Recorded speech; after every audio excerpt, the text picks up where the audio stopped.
Welcome to the second match of the first week of the Leicester University Bloodbowl League. This week we have Squeaking Intensifies, the Skaven team, coached by One Hand Stan, against the Lords of Dhuum, who I believe is a Nurgle team, or whatever the Nurgle team is called, that's who they're against. So we're just going to do like a 5-10 minute little interview with each of the coaches first up, just to get their thoughts on the game, their thoughts on their teams and their opponents' teams, just to see what they're thinking before the match begins. And then we're going to try and get straight into it, and we're going to try and watch their match. So the first person we're going to be talking to is the coach of Squeaking Intensifies. So let's just see if he's on the end of the line.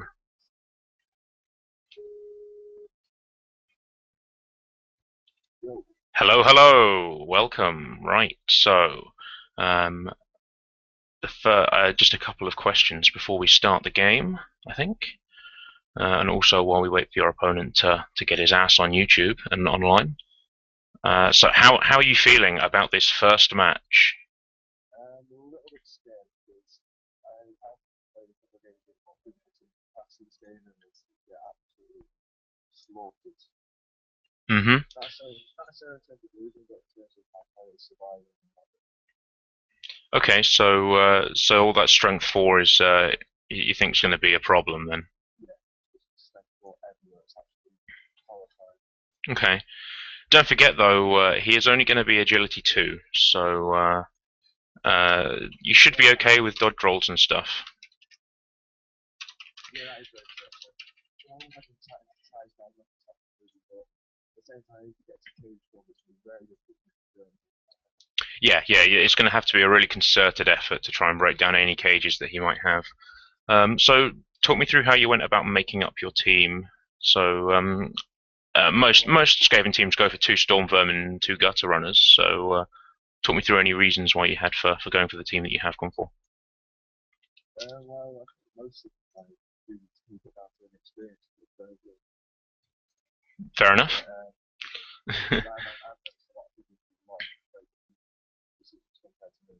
Mm-hmm.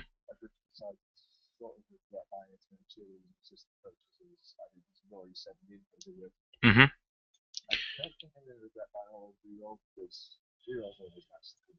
Yeah, I think Skaven teams, I wouldn't say they need their rerolls, but you only have 2 players with block, and you have no strength 4, so rerolls I'm sure are going to be useful for you.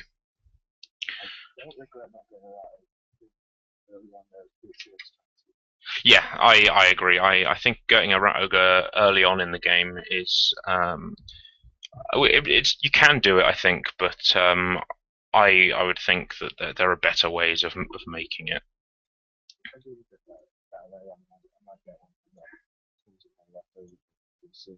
Yeah. And so I sort of wish I had that many that one less thrower and maybe 1 or 2 more linemen. Okay, yeah. Just for a bit more kind of fodder. So if they get a few injuries to start the white up. Yeah, that seems like a reasonable logic there. So, are there any teams that you do want to face that you are quite happy with facing up against?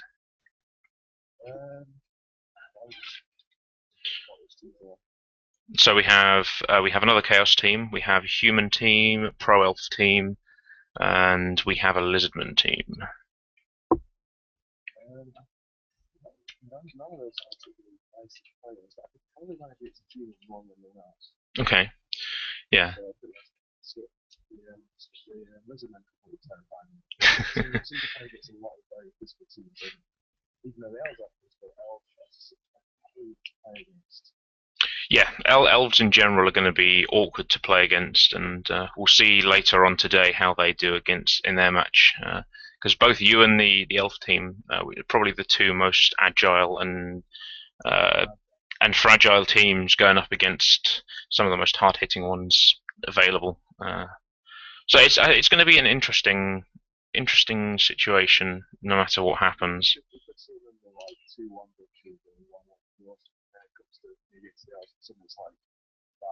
That's going to be a very high-scoring game. Yeah, I think this game will go either. I think either you will be able to get past him and you'll score lots, or it'll be sort of one single break and then sort of a lot of defending for the rest of the half.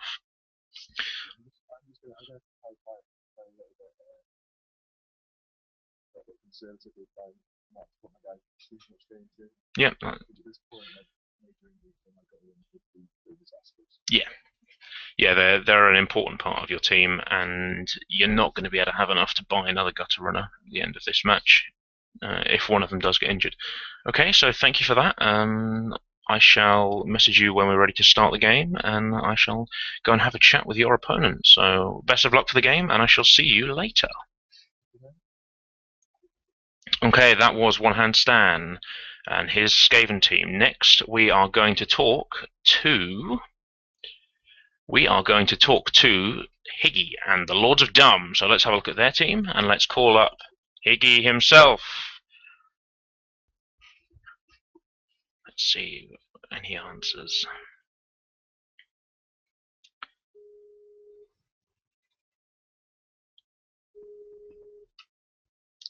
Hello, hello.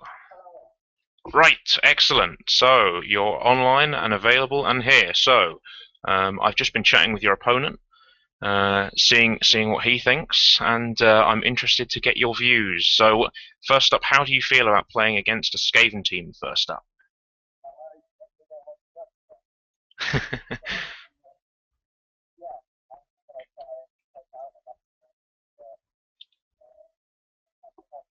Yep. Any particular targets that you're going to go for first up, or is it just a general beating? Mhm. Yeah. Yeah. Okay. That seems like a good plan. So how do you see your team progressing in this league? So what chances do you think you have of getting to the playoffs or winning? Mhm. Okay.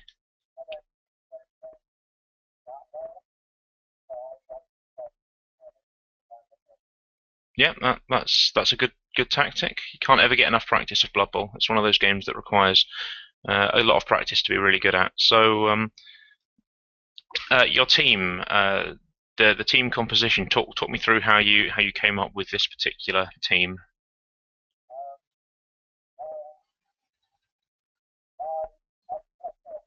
Yep.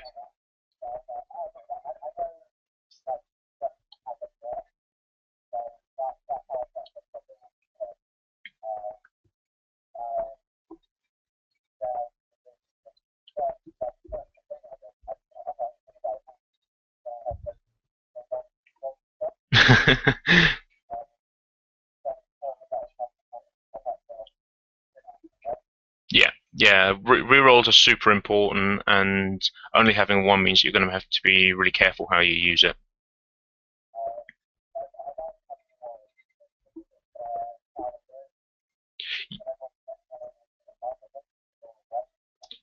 Yeah, foul appearance is really handy to have. Yeah, I think that's going to be really nice. I think the other thing that's going to really benefit you in this match is your Beast of Nurgle having tentacles, making it much harder for all the Skaven to dodge out of your tackle zones. Okay, sorry. Yeah, you go.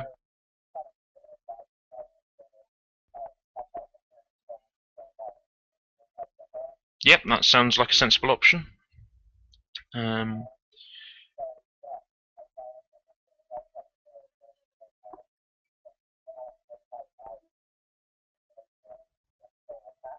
yep,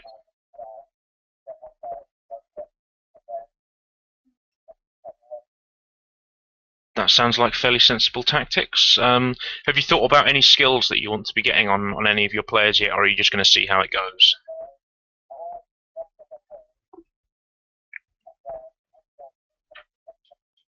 Yep. Yeah, lots of tentacles are going to be really hard to get away from, so I think that could be an interesting option. Um,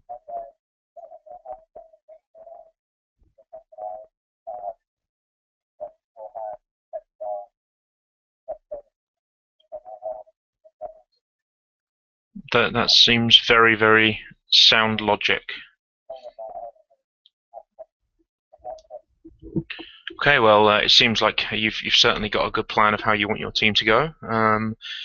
I think it's going to be a very interesting game, so I shall call off now, and then you can send the challenge to your opponent, and I shall see if I can have a look and watch it. So I'll call off now, and if you send the challenge whenever you're ready, and I shall try and watch the game. So I shall see you later, and best of luck. That was Higgy. So now we're just going to wait for their game to appear.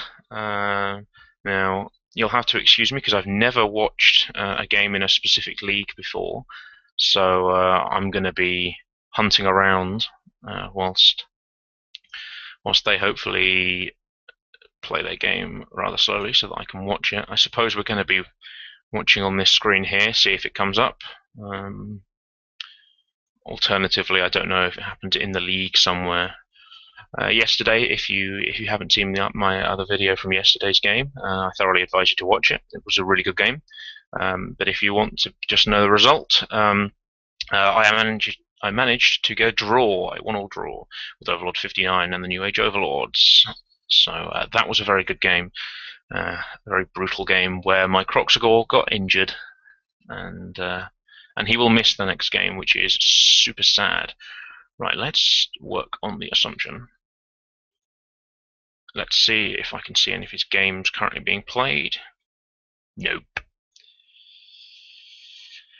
So, let's see if they've appeared in the live games yet. Not so far. Like I said, this is all new to me. I know I can watch other people's games because I've done it before. It's simply about finding out how to watch a specific game.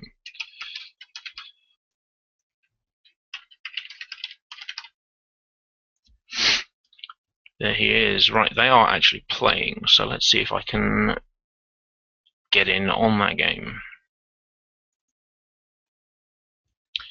I don't think it'll be in here. We might actually have to go straight back to here, which would be a real shame. I hope that we can see it, because that would be really bad if we can't. Let's see if we can have a look at the match. No, we can't click anything on that. Once I know how to do this, it'll be much swifter for later on. Hopefully I will be able to do this. If not, it'll be an incredibly short video. And also you will only have the coaches at the beginning, and I might do coaches at the end if I can't. Can I watch their game? I can't watch random people's games, can I? Let's have a look. I'm back on live. This is probably going to get cut down in video. That hasn't refreshed, has it? Let's keep watching.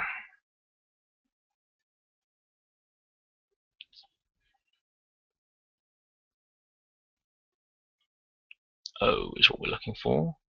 O is there. One handstand. We can see him playing, but what we can't do is see him playing. There won't be in any here. Match record chart. All matches. No. Calendar. Can we watch a game from in here, I wonder? No. Well, this is annoying. Can't watch that. Okay.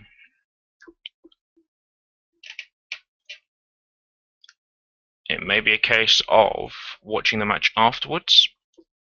If so, this will be a very, very short video.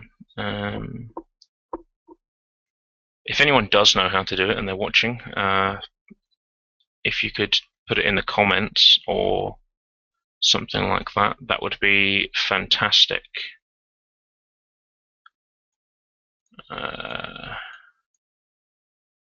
So I can see plenty of people in the chat, which is nice. The only problem, how does one watch an online game, is the question.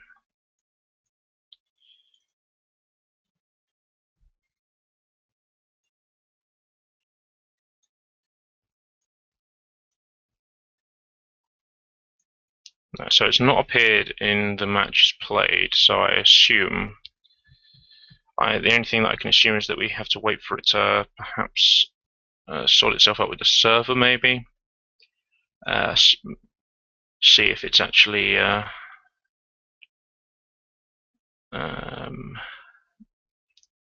see if it's linked up yet.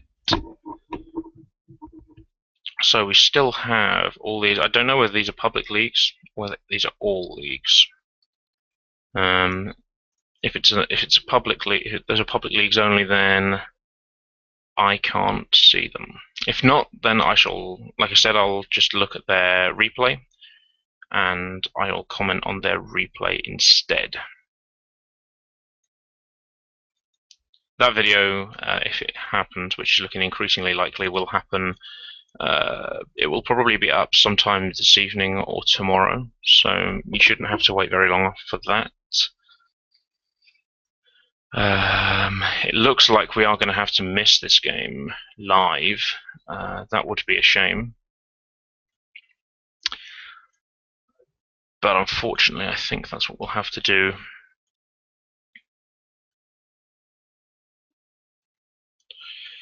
I'm not sure we can do this. That's a real shame. Nope.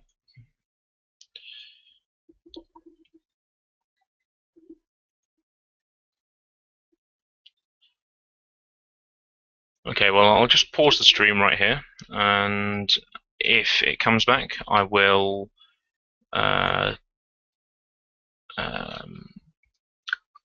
bring back the stream. So you shouldn't be able to see. Right, let's turn bits off. Okay, so I shall come back soon and shortly if I can watch their game.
I do believe we're back. Isn't that fantastic?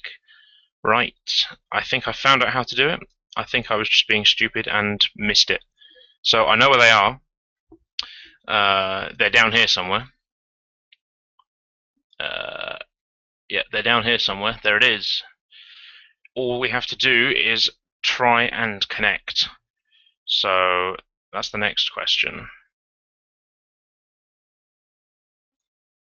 Can we connect? I'm being messaged saying interesting things are happening. Let's see if we can get in one more time. Well, many more times. Let's keep going.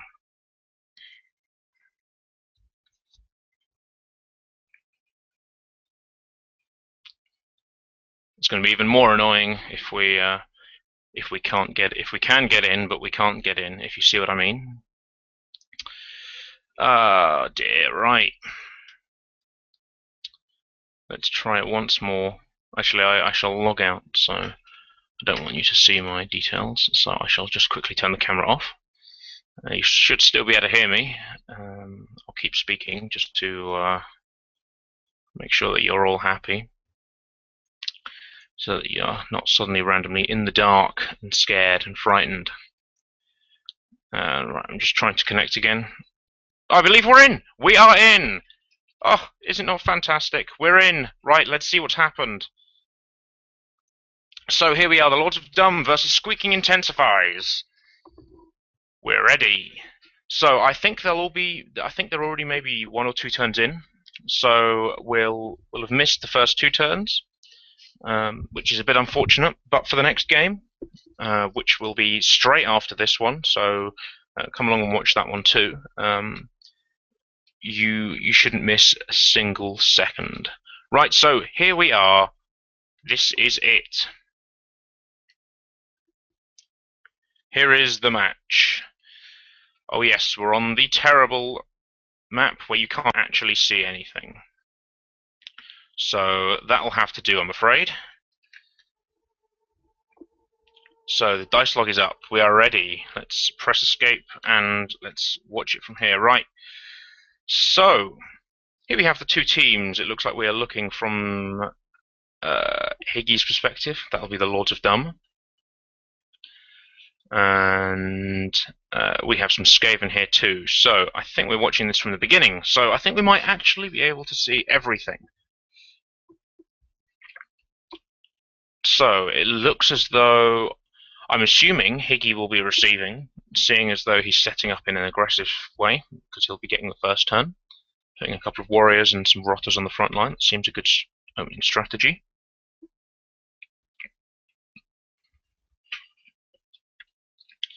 The Lords of Dhuum only taking 1 reroll for this tournament so far, so he's going to have to use that really carefully. 3 for the Skaven team, which seems about average, I would say. Let's go in and have a look at the names of these players, shall we? So, for the Lords of Dhuums, we have what looks like an apocalyptic type theme going on here. So we have the Lord of War, which is a Chaos Warrior. We have the Lord of Famine, and we have the Lord of Death. So there's 1 more to go on there. I'm assuming that'll be his 4th Chaos Warrior. We have Roflagor, Novagor, Gordon, and yep, that's all his Pestigors. I like Gordon. That's a nice name for a Pestigor. Okay, and we also have the Stealer of Candles, the Destroyer of Pigs, the Pillager of Barbershops, and the Slaughterer of Children. So a really nicely themed set of names here from Higgy and all his names. It looks like he is kicking first. That's an interesting strategy. It's doing a very offensive line here. However, having said that, the Skaven are only strength 3 across the board, and will therefore have more of a tough time getting through this.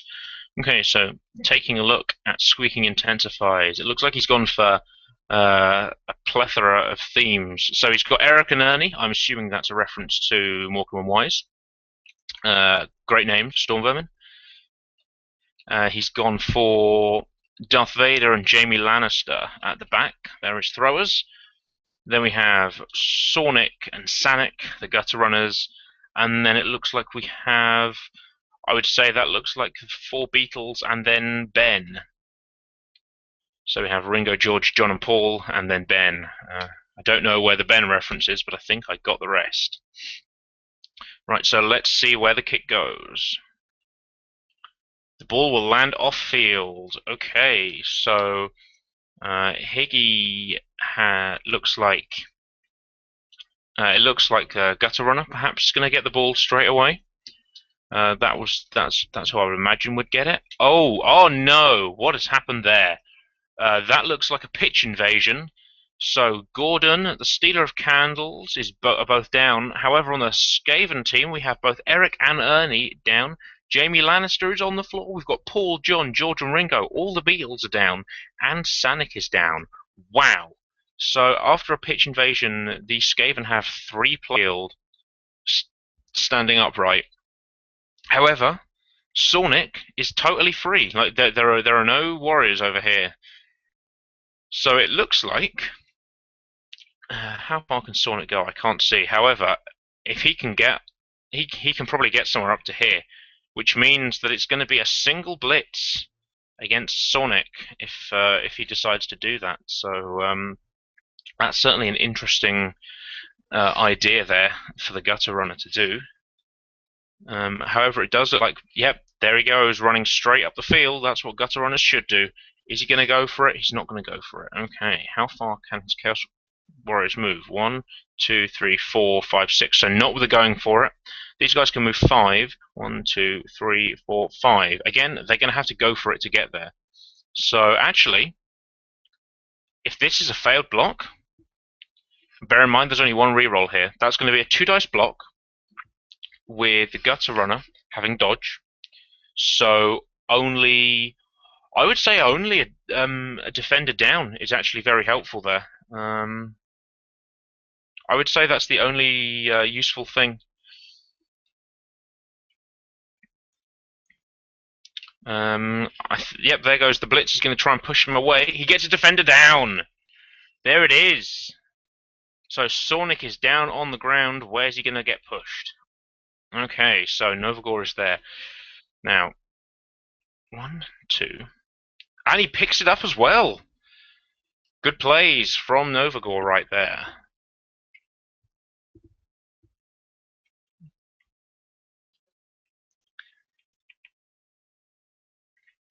The one thing I would say, however, is Darth Vader is there. So that's what one. Oh, okay, yeah, he's moving away from the rim. Seems like a sensible strategy. However, this Gutter Runner can still get to the ball and score on the same turn. So Higgy has to be careful about that, especially with Darth Vader so close. 1, 2, 3, 4, 5, 6. Yeah, so Darth Vader can blitz. Oh, what is that? That's a fractured skull. 1 point in armor value. Oh, that's a bad start for One Hand Stand there. Squeaking Intensifies, already suffering their first injury of the tournament. And 1 point in armor value is a big thing. It might even be worth. It'd probably be worth keeping him for the moment because there's no one else. But when there is a chance to buy another lineman, I'm not totally convinced that an armor value 6 lineman is going to be that useful. Okay, so it looks as though Higgy's got a nice defensive structure going on here. It's going to be much harder for Darth Vader to break it down. If these two rotters weren't there, if they'd been kept over here in the middle, then Darth Vader could have come in and blitzed Novagor. They have plenty of rerolls, so it's only a 1-dice block, but it's a good chance that something would happen. Then if the ball fell on the floor, then Sornik could go on and pick it up and score. That would have been one strategy.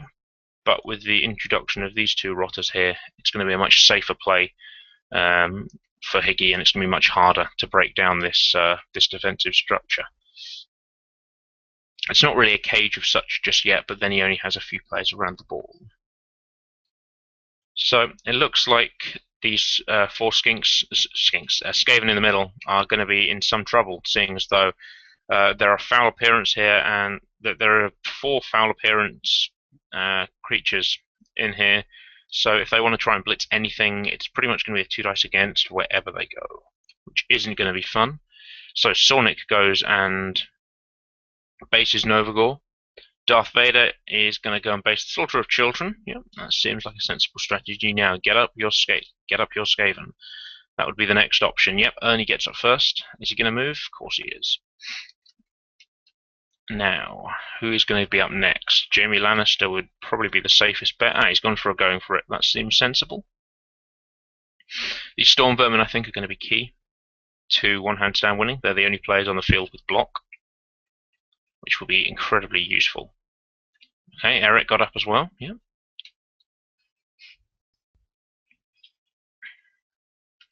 And now he's just getting up all his linemen in the middle. I wouldn't think that he's going to be moving them at all, because 3 of them are based with the Beast. The thing that used to be Dave. That's an excellent name for a Chaos Beast. So yeah, 3 of his Skaven are based right here. Oh, he's actually going for a, what's that? Is that a 1-dice? 1-dice. Gets pushed. There is the push. There is the Noble Warrior. Right. So he's kept in base with Lord of Famine here. Now, personally, I would have considered moving up with Ringo, because now the Lord of Death gets a 2-dice block on Ernie. Which, I mean, it's okay because, sorry, Eric, because Eric has block. However, there is a much more likely chance that a defender stumbles or a defender down occurs. Getting dodge on Storm Vermin is really fantastic, because then they only actually get downed by one result, which makes them really, really hard to knock down. And for my team personally, the Lisbon team, getting block and dodge on skinks is going to be really helpful, because it's just going to make them so much harder to knock to the ground, and that should drastically increase their durability. What's happening? The gutter runner down here has just been pushed by the pillager of barbershops. Okay, so now I'm interested to see where Novagor is going to run to, because there's no more blitzing. So my bet is that, yeah, it's just going to run across the field, get to a nice central position. I have to say right now, that Beast of Nurgle is terrifying. All those skills, and that stat line as well. Oh, he's gone for a pass and he's got it! Oh, good play. Did he even have to re-roll that? No, he didn't. Where does Rothlagor go now? That's the next question. Does he just run? I think he's just going to run. He's just going to run. So Higgy going straight away for an early touchdown. What's just been happened? Aha! The Lord of Death rolled both down and both down. And is he going to re-roll it? Yep, he's going to re-roll it, and he got both down and pushed. So that was kind of nice there for the Skaven player. That was almost a wasted re-roll. Here, I think what's going to happen is the Gutter Runner is going to come and base Rothlagor, and then Eric, I would imagine, is going to be blitzing Rothlagor. That would be the option that I would go for. Oh, was that a both down? Ouch. So that's the Beast of Nurgle there knocked down. It still has really stupid, doesn't it? Yeah. So on a 1 to 3, they stand around and are stupid. Yeah, that's one problem with the Beast of Nurgle. You have to have players next to him. Okay, so now the logical thing would be is if Eric goes and blitzes over here, I would do that first. Yeah, I would probably go and do that one first. That was by far and away the most important thing. Yep, there he goes. One dodge. It's a critical success. He's going for the block. He gets a push and attacker down. Is he going to use a reroll? He does use a reroll. What's he going to do? What's he going to get with the reroll? He gets a both down. Fantastic result for him, and that's a stun. So Rothlagor can't get up next turn. That's really fantastic. Oh, he went for the pickup. But actually, that's not too bad. The ball is further away from any of the Chaos players, and it just makes it harder for them to pick up. And now Sanic, that's a free run. All the Chaos players are over here, and on a team which is actually reasonably slow, his Chaos Warriors movement 4 on the Beast. The highest movement he has is movement 6. So, and then the minimum movement on the Skaven is 7. So if he can get past the Skaven, then there is no way that Higgy can stop him. It might be worthwhile bringing back these guys. So you probably want to be blitzing away. So you want to be blocking away these guys first of all. And then next turn you want to be thinking about moving them over. Ah, he rolled really stupid there. That's unfortunate. I wonder if he knows about having clever players next to it. Because if he doesn't, then that'll be something that I have to educate him on. Because that is just a straight up 4+ roll right now. Whereas if you were to have another player here, or anywhere that's in base contact, then it would go down to a 2+.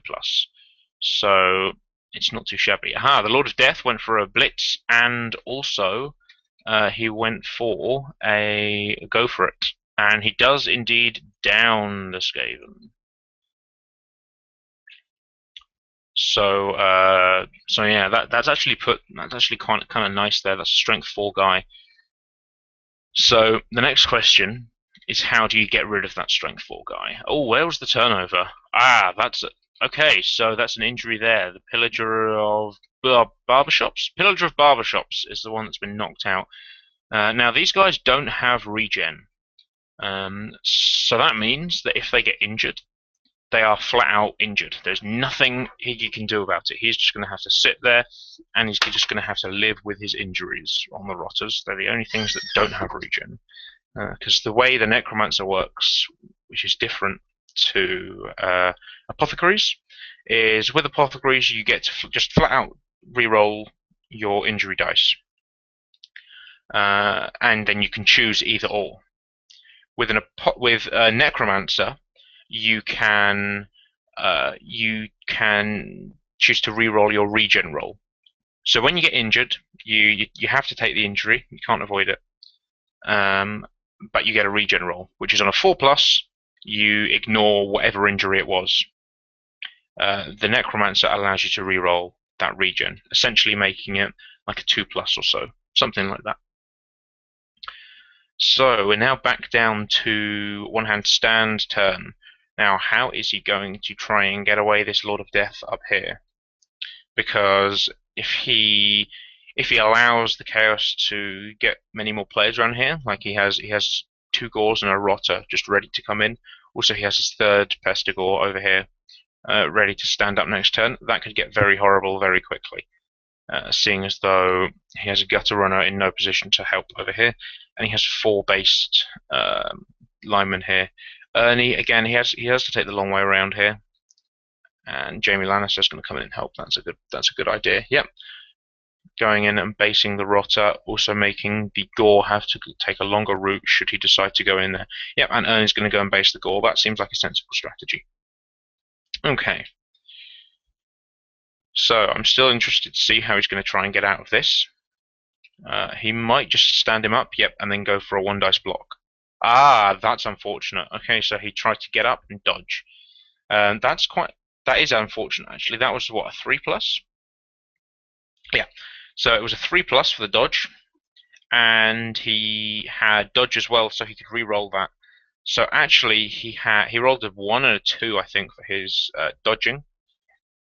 So that's rather unfortunate. You would have expected that. You would have expected the Gutter Runner to make that. And oh, is that another turnover straight away? That looked like a double attacker down. What happened there? Did he use a reroll? So block result, both down, attacker down, and he chose the attacker down. Okay.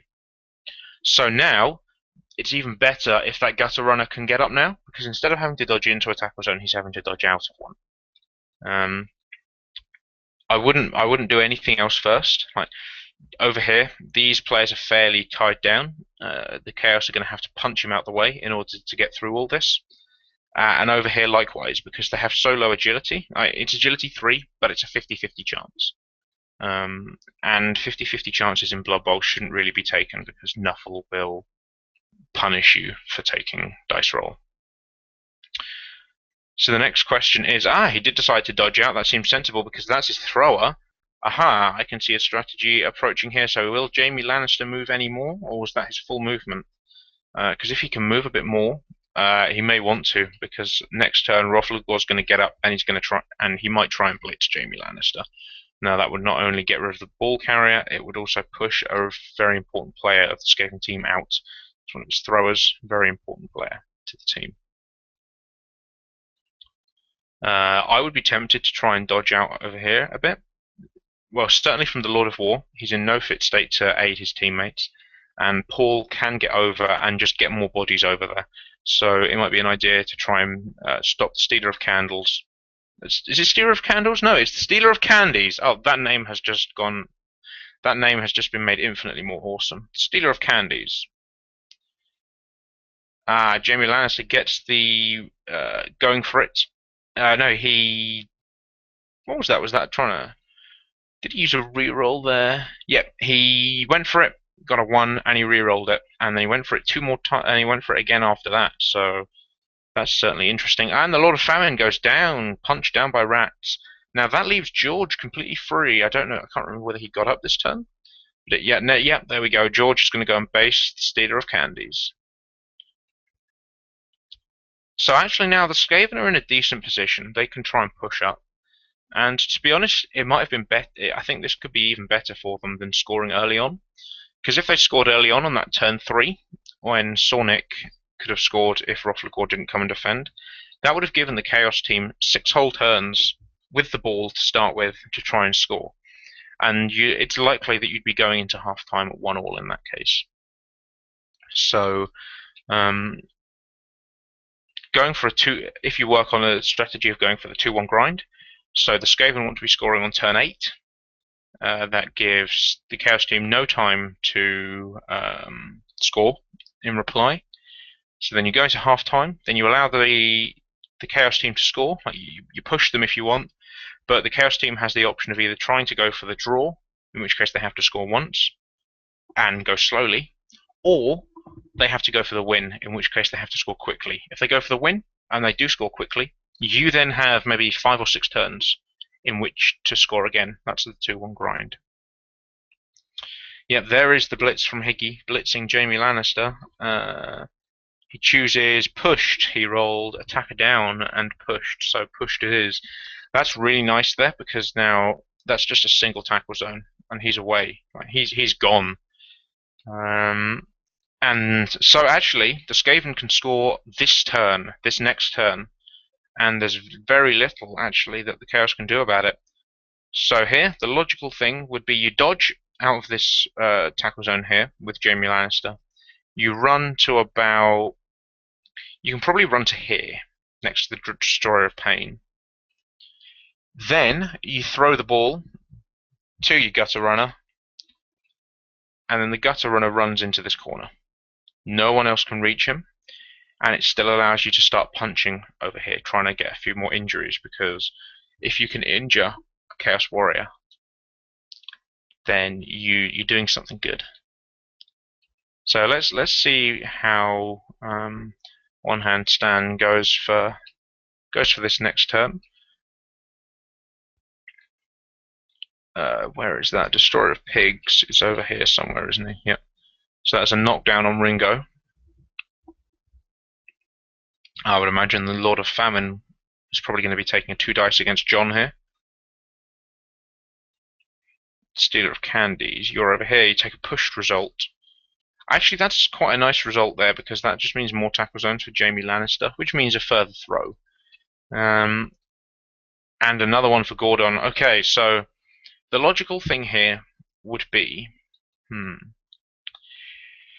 So if John dodges out of this tackle zone, which is likely, seeing as though that's agility 2, and he's agility 3, and he's a Skaven. Skaven do that kind of thing. He could then get John into this space here, next to Jaime Lannister. He could then bring Ernie round and blitz Gordon. Can't blitz both of them, but you can blitz one of them. Then that means that again it's just a 1 dice block, 1 dice dodge for Jaime Lannister to get out. Okay, so that was the square that I was assuming that Jaime Lannister would go to. However, he's decided to just go for the pass onto Sornik, and then he's probably going to try and defend Sornik. He's already set up a quarter of his cage here. So I would imagine Ernie's going to come round to here, Eric round to here, and then he might try and bring George around to complete the cage. But we'll see. So my thoughts are that Ernie's going to try and dodge out. That's who he's targeted right now. Oh no, he's moved Sornik back. Yep, that seems sensible. So now if he keeps the ball, he can run around, pass it to Sornik, and then Sornik can get all the way over back to here again. So that seems like a decent strategy.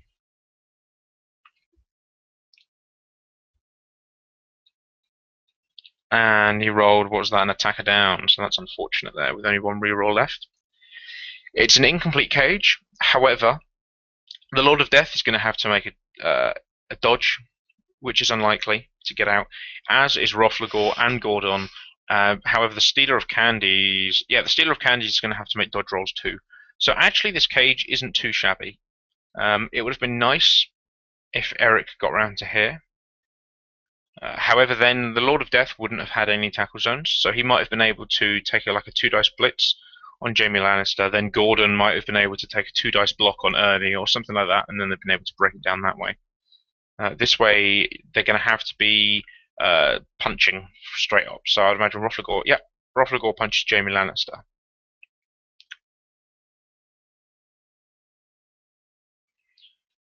Defender stumbles, yep. And so now Roflagor is basing Sanic. Now Sanic should still get out of here, even with two guys. Even with the Lord of Death, you would imagine that Sanic should be able to get out of that. It's 4+ with a reroll, I believe. Or no, it's a 3+ with a reroll to get out of that. So that should be logically done. Okay, so the thing that used to be Dave looking for a blitz there. No, the Lord of War blitzing. Aha, he's going to be blitzing Sonic. Okay, and only a pushed. Yeah, a pushed and attacker down. So Higgy not getting the best of luck here, not getting as many defender downs as he would have liked. But nonetheless, the ball is still up the correct end of the pitch for him. Even as it is now, it's going to be tough for One Hand Stand to score, seeing as though he only has 2 more turns after this. Sanic is going to have to do some pretty heavy running. So it's possible. It's not impossible for him to get out. So one thing that might be considered here is Sanic goes around, passes to Sonic, and makes more dodge rolls. Now, people may say that's risky, making several dodge rolls here. However, both these gutter runners have dodge, they have high agility, and he has rerolls. So if he fails the pass, he can reroll it. He essentially gets to reroll everything on that particular move. Dodge, pass, dodge, run. So where can he go with this? 9 squares. 1, 2, 3, 4, 5, 6, 7, 8, 9. Then he can also take an extra 1. Yeah, okay, so what would be sensible is if you run around, if he gets the ball, you can go and base the Slaughter of Children and then get a 2 dice block with Darth Vader.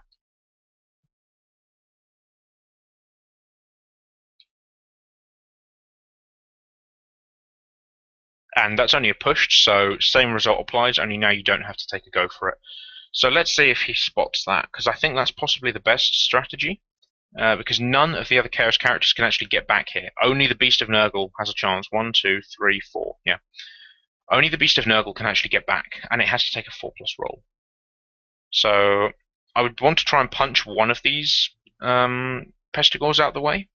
However, this is such an important role. Like, this is the difference between being able to score and not.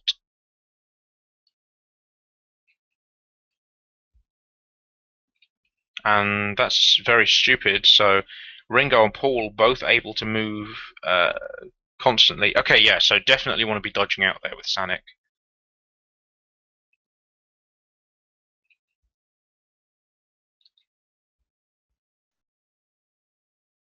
Let's see if he does it.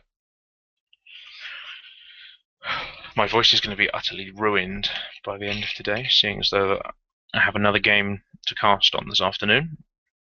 That game will be Brennan's Pro Elves versus El Harriock's Chaos Warriors. Okay, so here goes Sanic. Sanic is just going straight up for the run. Is he going to try and pass to Darth Vader? That could be an interesting strategy, because then Darth Vader, with one dodge roll, could be away. Is he going to go for the pass? That's what I'd have done. If you're not going to pass it to Sonic, you probably want to pass it, because at this rate, he's not going to be able to score. Because Darth Vader can't reach the end. Movement 7. 1, 2. 1, 2, 3, 4, 5, 6, 7, 8, 9. So yeah, Darth Vader can't actually score. So Sonic needs to pass it. I don't think he's done anything else. So he can still do this. But he needs to. He needs to pass it. If he wants to try and score. It's a pretty safe thing to do as well. So worst case scenario is he fumbles it and it goes to one of these squares. Even then, the Lord of War still has to make a dodge roll, or he can blitz out and then go and try and pick it up. He's going for it. There's the going for it. So it's movement 9. So 1, 2.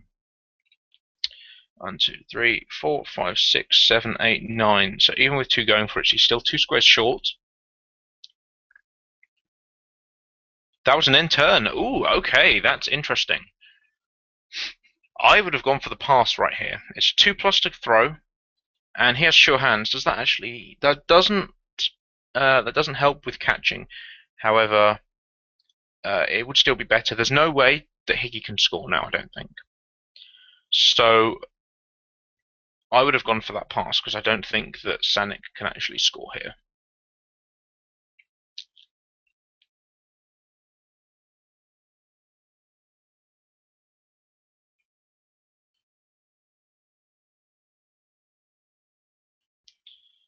Just trying to think what the Chaos can do now. So I would assume that they're just going to try and beat on the Skaven because they can't really get the ball back, and I don't think they can score.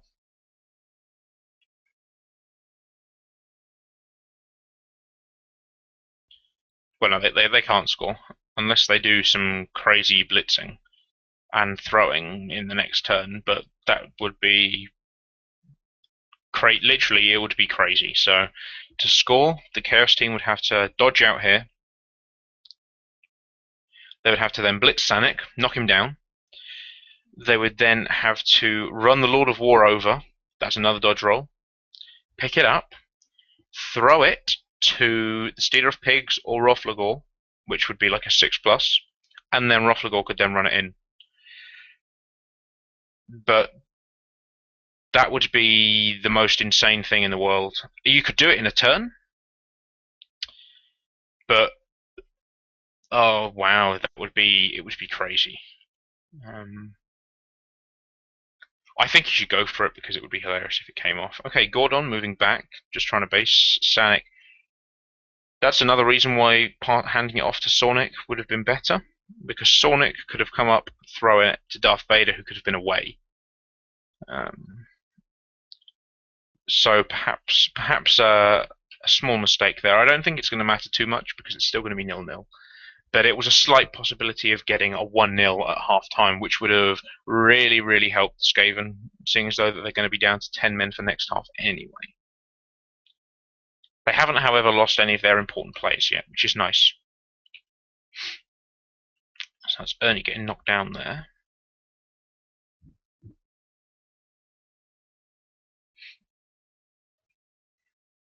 Push result on Darth Vader. A result. So, how is One Handstand going to approach his last turn?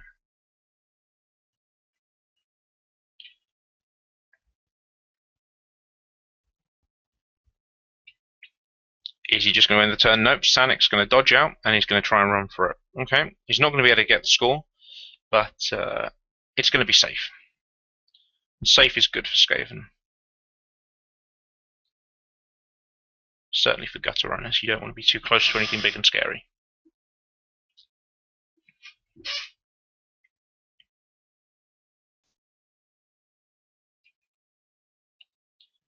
Now, he went for going for it here now.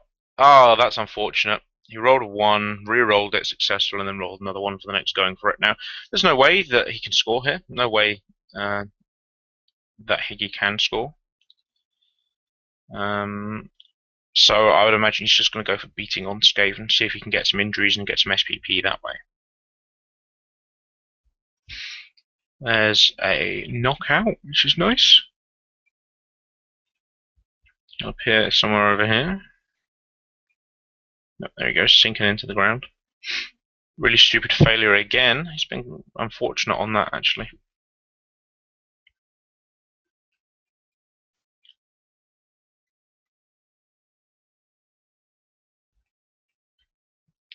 So punching, and then it will be half time.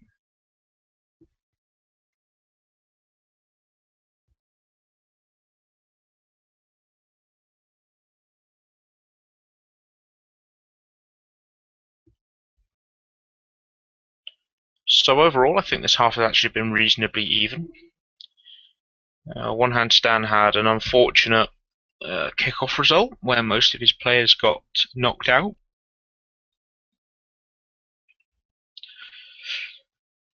The Chaos team has been good and aggressive, which is what it should be, and they've avoided conceding, which will help them.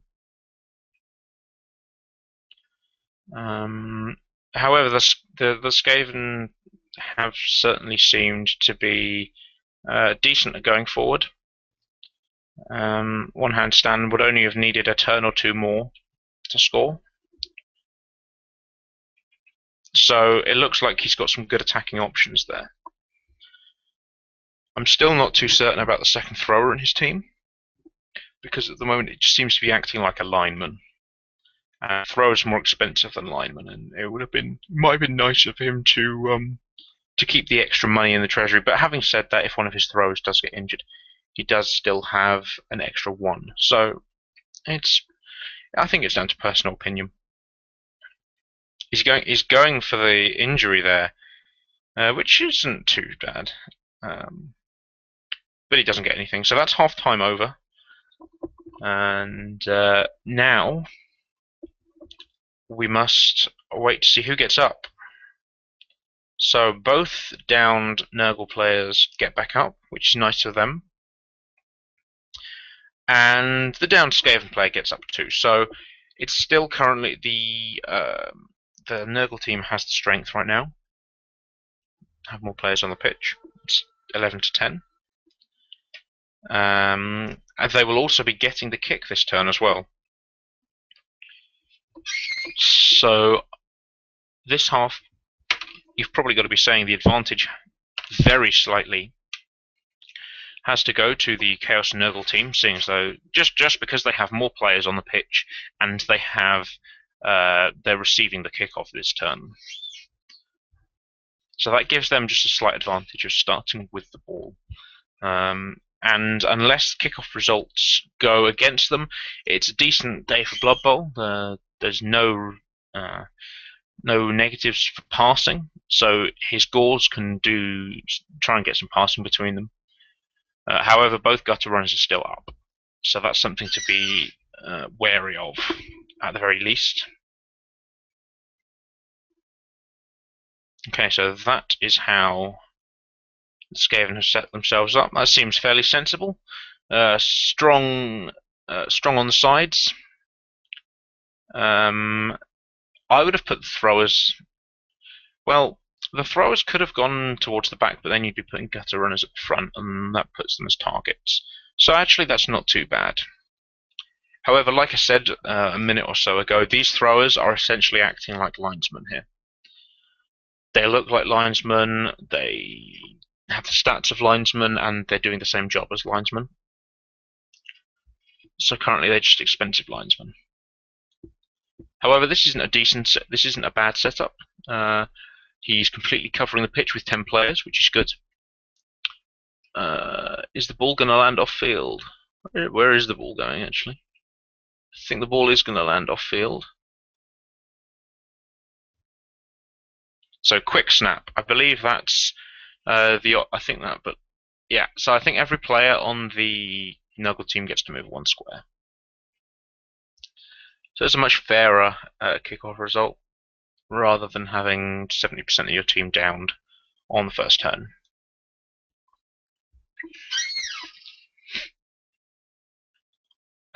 So actually, let's see how the Nurgle go about approaching this. See if they can see how they go and attack when they actually do have the ball. So it's scattered out, which means I think that it's going to go to a player.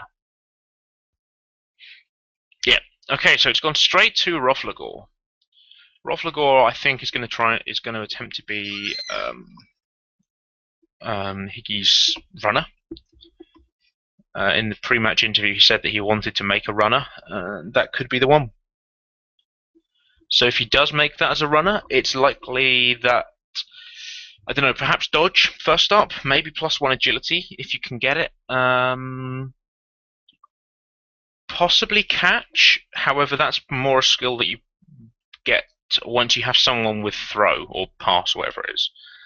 So I would imagine, so good skills for a runner are, so dodge is an excellent skill. Sprint, if you can get sure feet. So sure feet first and then sprint could be really nice.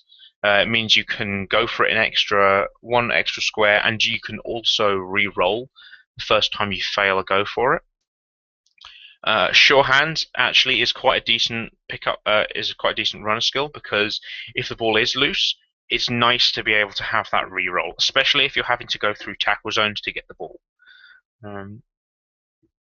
So those are the really good skills that you want on runners. So that's sure hands, sure feet, sprint, and dodge are probably the 4 that I would suggest as excellent running skills. Also, if they get really leveled up, you can give them block as well. And that just means that they can, as a runner, it's only 1 out of a possible 6 dice rolls will actually knock them down. And therefore, it's a really concerted effort from your opponent to actually get the ball back. And it's very difficult to get rid of the ball, or to try and reclaim it. So as you can see, he's trying to build up his presence on this right-hand side. Going to try and punch through here, I would imagine. Once he's through, I think he's going to be okay, because there's only gutter runners back here. They're only strength 2. This guy's strength 4 when it's charging, so that's pretty nice. Interesting character models. Nice yellow eyes right there. In my personal opinion, I'm actually not too keen on the Nurgle character models. That's why I don't like playing them that much. I think it's the brown that I don't like. I like the idea of Nurgle in the Warhammer Fantasy and Warhammer 40k tabletop games. I used to play Nurgle an awful lot, so I do like Nurgle. I just don't like the idea of the tentacly bits coming out. And Beasts of Nurgle have never really captured my imagination, and this is more a slug than anything. Having said that, I actually do kind of like the Rotter's appearance. They kind of remind me of the old Death Guard from 40k with the rotting flesh. Tentacles less so, but rotting flesh is cool.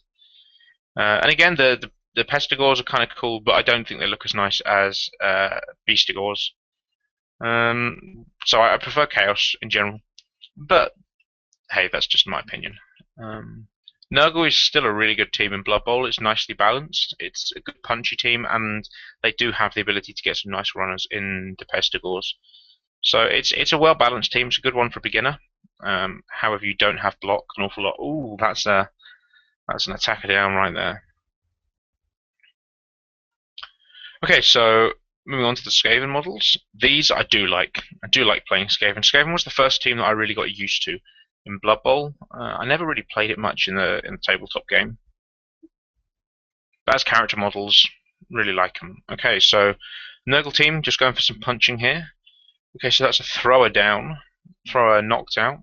So he'll be out for the rest of the drive. That puts them on 9 players for this drive, which is not that fantastic. And with both these storm vermin dangerously close to the edge, could be difficult. And there's still a blitz available. So how does one blitz? Well, that's as good as any. A 2 dice block there. Defender stumbles and attacker down. So actually that gutter runner is staying on his feet, which is kind of nice. What I would do here, I would try and get some of these guys around. So this Rotter and this Pestigore, and I would try and base this gutter runner here with Rothlagor and Novagor. Try and get both of them in base contact, because then at least you're having to make every single Skaven dodge to get to the ball carrier. Or at least, so if Ringo wants to go and fight, it's still only going to be a 1 dice block.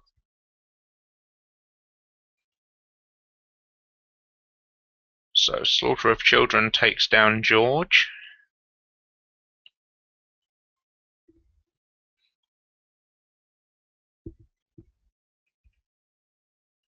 Let's see where he moves Rothlagor. Has Rothlagor moved? I can't remember. Don't think he has. Yeah, so Novagor goes and bases Sornik. Now Rothlagor actually can get further across. Yeah, that's kind of nice. Okay, so he's making a cage here. So I would imagine the Lord of Famine might move up to here just to complete the cage a little bit more. But I can't remember whether he's moved or not. He might have done. Yeah, I think the Lord of Slaughter, the Lord of Famine got the KO on the thrower.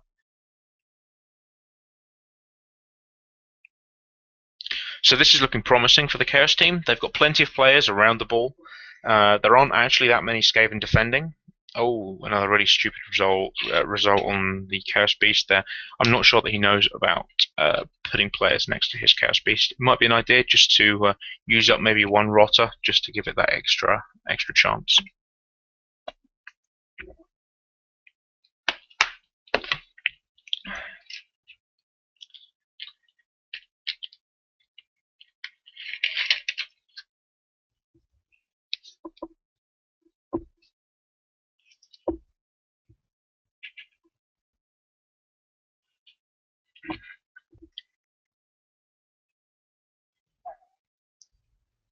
So to defend this, the Skaven are going to have a tough time of it, I think. So they're really important kind of punching players. The two Storm Vermin are both downed. They're both in tackle zones, and okay, now the one that isn't in tackle zones is too far away to help. Still worth getting them up and just bringing them back, just in case the Chaos try to go for this pass between the two Gores here. Because this defense isn't going to hold very long. So it's a 2 dice block there, 2 dice block there, and 2 dice block there. So both ways, it's kind of tough.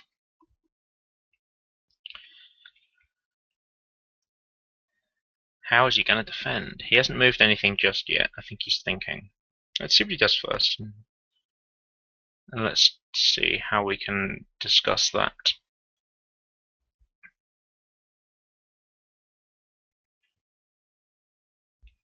So where can Roflagor get to this turn? 1, 2, 3, 4, 5, 6. Okay, so it might be worthwhile doing. It might be worthwhile going 6 to here, and then maybe going for it,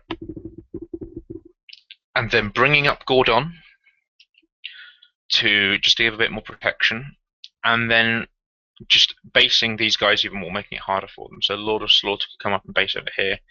The Pillager of Barbershop. Okay, so the Skaven player. So one understands actually playing a sensible defensive game here. He's not allowing any free blocks. He's forcing the Chaos player to either blitz him or make blocks on his terms. So that should slow down the advancement of the cage. However, it doesn't stop it. But it does give him enough time to get these Storm Vermin back in the fight and get them going again, so that they can. Okay, so he's going to blitz out of that. That seems sensible. That's a defender down. Nice. So down goes the Defender of Pigs. But where does he put his Storm Vermin is the next question. That I would say is a bad option because now he has to go through a tackle. He has to go through more tackle zones. Or yeah, if he's just going to base Roflagor, then that's fine.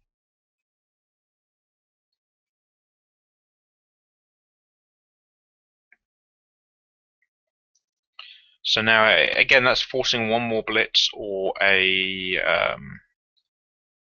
forcing a dodge. The other option is that Roflagor could blitz himself, and then this whole cage could move into kind of this area here.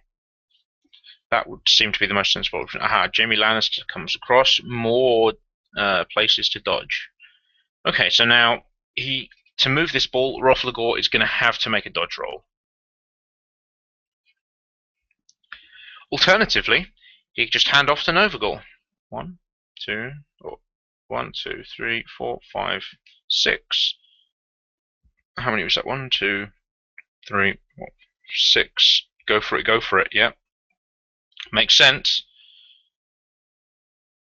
So he can score this turn with no dodge rolls, just 2 going for it. I would thoroughly advise that.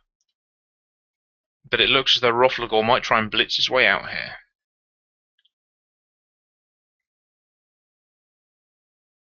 See what he does.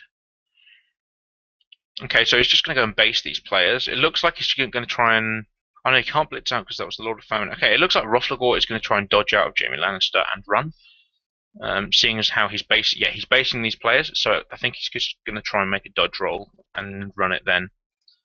I would have personally gone for this pass, because it's a pass and 2 going for it, over a dodge and the chance of being beaten up on the next turn. That's of course assuming that he moves the ball. I mean, he has plenty of time, so he doesn't have to. So what he could do is he could perhaps move Roflagor to here, bring around the Slaughter of Children, or maybe just base Jaime Lannister, something like that. Getting players in combat or in a position where they can get punched is just a good general option here for the Nurgle team.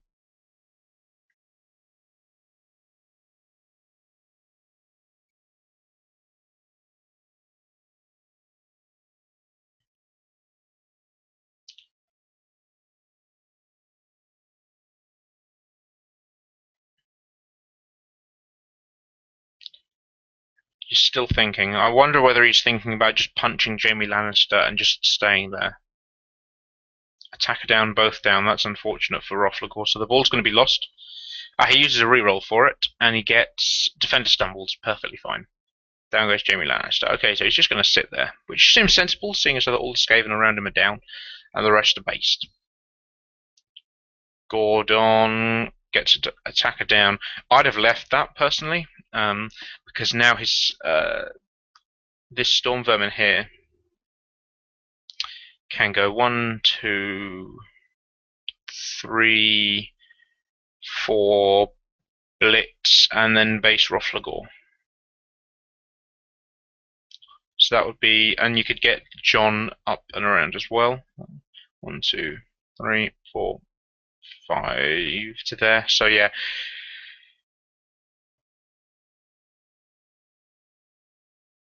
Looks like he is going to blitz with Ernie. It's about who he wants to blitz though.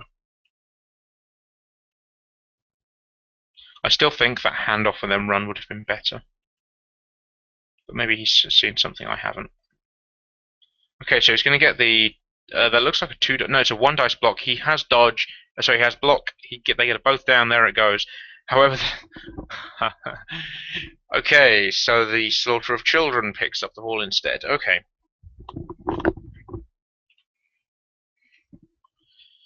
So now what's he going to do?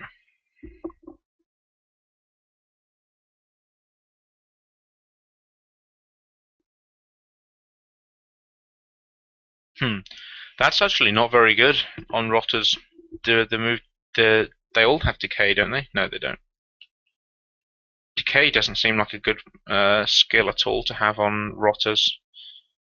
So what decay looks like it does is you get 2 rolls on the injury table. What was that happened there? I missed something. So it looks like that was an attacker down. Yeah, so there was an attacker down here. Ringo put himself on the floor. So now we're going to see how good Higgy is at getting out of a cage with a rotter. I say a cage.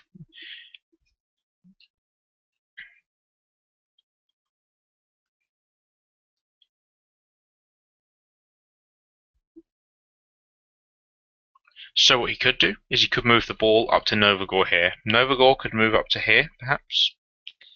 And then you could just hand off, and then you can build a cage around Novagor. Oh, that's unfortunate. So that's a turnover. Oh, that's an injury as well. That's a knockout. So only 2 Chaos Warriors on the pitch now, and it's the Skaven's turn. So they might actually be able to they might be able to salvage a win from this.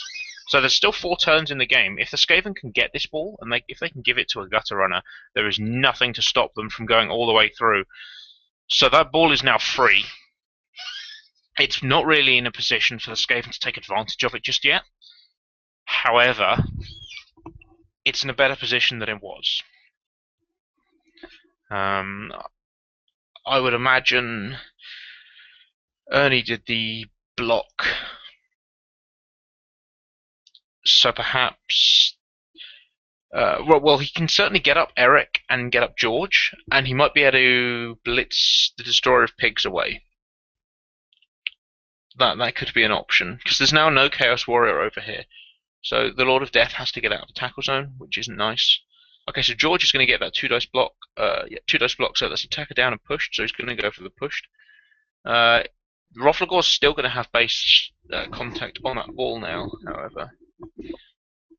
See, if Jaime Lannister moves across to, say, here, next to the Destroyer of Pigs, and Eric blitzes away Destroyer of Pigs, Sonic can get all the way around, pick up the ball, and probably even move as well. 1, 2, 3, 1. Okay, so Sonic's going to go straight for the ball. Yeah, I'd have done it a different way. I can't remember whether Eric was down or not. Aha, that's still okay. So George picked up the ball. A knockout there. Oh, no, he failed the catch. Okay. So, again, the balance of power swings back in favour of Chaos, I would have thought. They have 3 players around the goal, and Novagor is free to pick up the ball. So there's some good options here. It might be worthwhile trying to move this beast up, because it's not doing anything so far.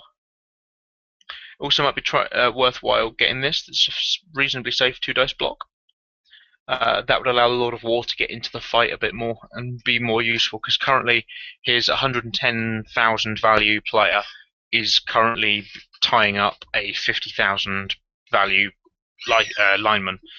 So currently that's actually good for one handstand Skaven.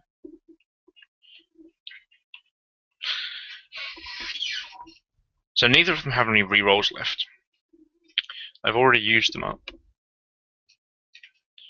So it's going to be interesting to see how they go about scoring and defending, because they're going to have to do the really safe rolls first. So that there is a reasonably safe roll. Defender down, yep. There goes Sonic.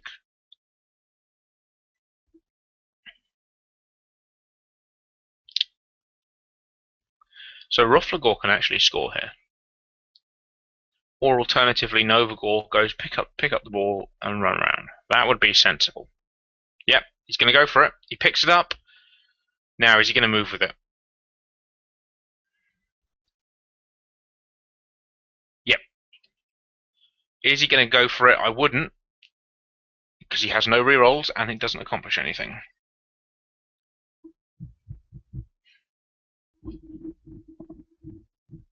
So far, no one's got any. No, only 2 SPP have been given out. I think that goes to the. I think that's the. Who was that? That's one of the Chaos Warriors, I think. Yeah, Lord of War has 2 SPP. That's the only SPP given out so far. So we'll see if Novagor can get some SPP next turn. He still has. It's still his turn, so he can still defend that a bit better. So it might be an idea just trying to blitz this, even if it's only a push. Like, he can get into base contact. Yeah, he got it down as well. That's nice. So it's looking pretty desperate for the Skaven now. They're going to have to do lots of dodging to successfully defend this. And even if they do take down Novagor, there's still enough Chaos Warriors and Nurgle Warriors around here to make it awkward.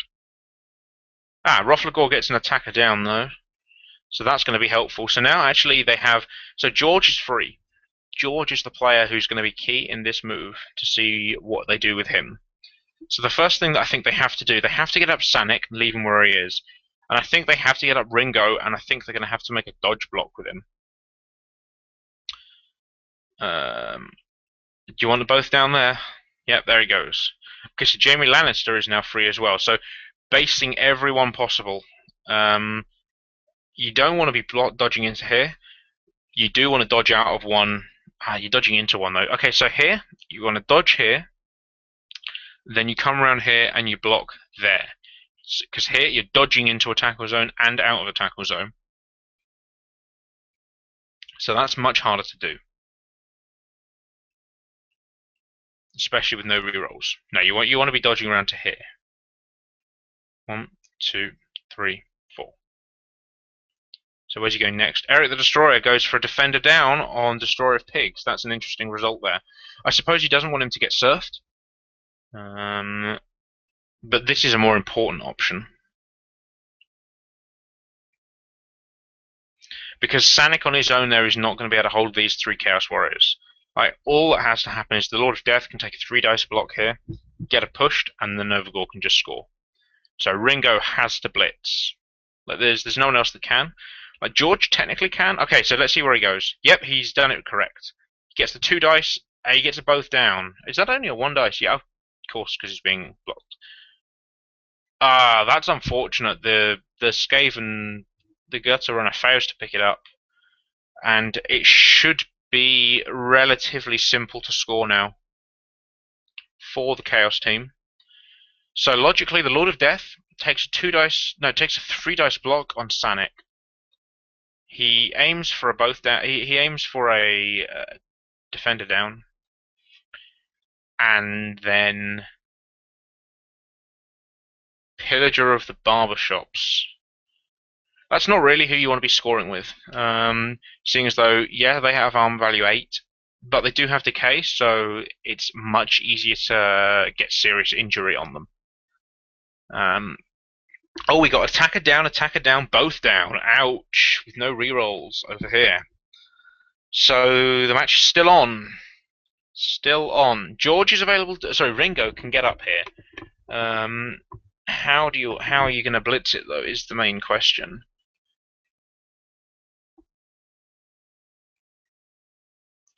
So where's that? That's a 2-dice block over here. Okay.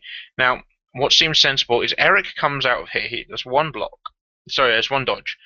Then you probably want to go and blitz Pillager of Barbershops. Get him out of the way. Then again, you want to be dodging out with Ringo and picking up the ball. I can't see another way of doing it. Okay, so Eric is going to be blitzing. Yep, there's the successful dodge.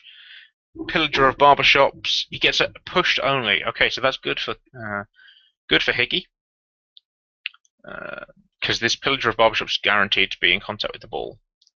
But now Ringo can go and try and pick up the ball. I would do that. It means that you have to try and block him away. Okay, Jaime Lannister just getting in contact with Gordon. Yep, that seems sensible. Stop him from going to steal the ball. However, Slaughter of Children here. He can blitz away George, and then Rothlagor can go and do it. Or Destroyer of Pigs can sort of move down as well.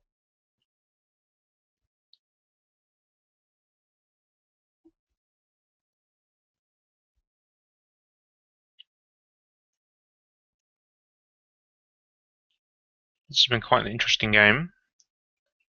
Probably not the most. I don't want to say it's boring because it's not been boring. I would say it's not had the big highlight moment. I would say so far. So this down here could possibly be a good highlight. So there's been some good fighting down here. Oh, that's nice. Paul takes out a Stealer of Candies right there. I think this has been a good game. It's been instructive to people who perhaps don't know how to play these teams. Nurgle is certainly a team that's played less. And in this game, I don't think the Beast has been used to full effect. I think that it needs to have been. If I was going to give criticisms for this game, I would say the Beast of Nurgle needs to have been in combat more. Yeah, so the Beast of Nurgle will have needed to have been in combat more. So the Destroyer of Pigs here could quite easily be over here, helping out the Beast to move. And then if the Beast had been moving, the Beast could be kind of up here, and that would be a nightmare to deal with. Because right now, Hickey is essentially playing with 10 men, because this thing can't move. He's been getting unlucky with the rolls, but it's only a 50-50 chance of even moving. So here comes... Oh, double attacker down. Ouch. Ouch, ouch, ouch. There it goes. Okay, that's unfortunate. Flat out unfortunate. That's why block's so important. So yeah, the criticism for the Nurgle team would be you need to put a rotter next to your Nurgle beast, because really stupid gets affected by having players around you. If you have one friendly player around you, the dice roll goes from being a 4+ to being a 2+. So it's much more consistent if you have a player next to it. It's less cost effective because you have 2 players to essentially move one. But the Beast of Nurgle is so powerful anyway, it almost doesn't make a difference. My criticism for the Skaven player would be...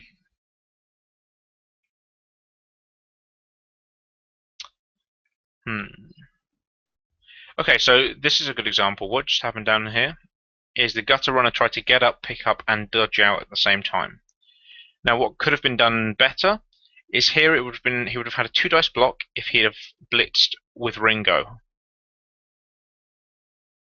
2-dice block, if he'd have blocked him away, it would have been a safe get up, and it would have been a safe move here. It would have been a safe pickup. That would have been R2. It would have been and then he could have almost moved all the way over to here, and then he probably again he wouldn't have been able to score, but he would have been able to stop scoring this turn. Like this turn, there is still a possibility for Nurgle to score right now. All in all, I think this game's been reasonably well balanced. I think both players have had similar amounts of luck. I think they've played to about the same level, which is always nice to see. But I think they've both missed one scoring opportunity. So Nurgle missed the opportunity to have a handoff run and then score, and that would have just been a handoff. That was the only risk there. No, I think it was 2 going for it as well, but he had rerolls left. So I think that was one missed scoring opportunity for Nurgle.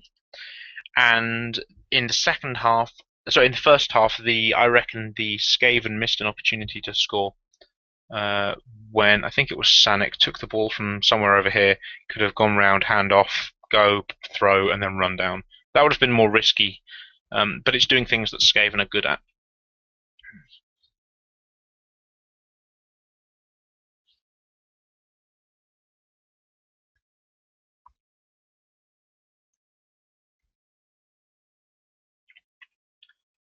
So I think a draw is fair. I think if I had to give my opinion on who I think played better, I think it would be very difficult. Both of them played equally as well. They both did good plays, but then again, I think they both missed one subtle play each. So I think these two should do reasonably well. I can't see either of them doing badly. Neither of them missed the more obvious strategic plays. Both of them made good alternatives to other ways that I'd suggested, and in some ways their way was probably better. I think I look for more complicated ways of doing things. But no, I think these two should do well, and I'm not looking forward to playing either of them. Both of them look like they should be a good challenge, especially the Skaven team that can just score at will, score very, very quickly. And again, this Nurgle team has great punching power, and I need to be super careful of that, because otherwise it's going to be painful. Especially with my team, the Lizardmen, not having block either. That looks like it's going to be the end of the game right there. So, thank you for watching. Thank you for sticking with me.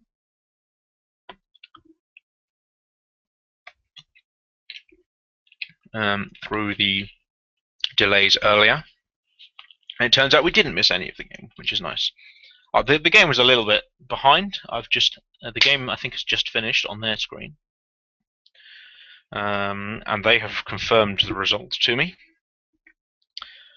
Let's see how it pans out though.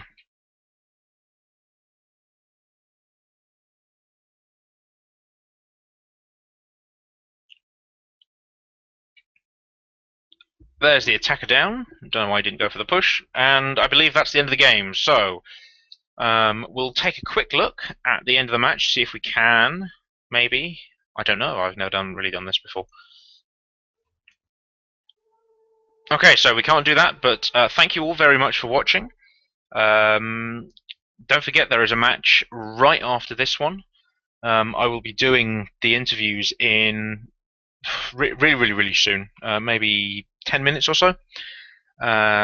Just allow myself to have a quick 10-minute break, and then I will update the league. So the league will be updated this evening, and I shall. And I hope that you all join me for the second round matches and also for the match later this afternoon. So thank you for watching and goodbye.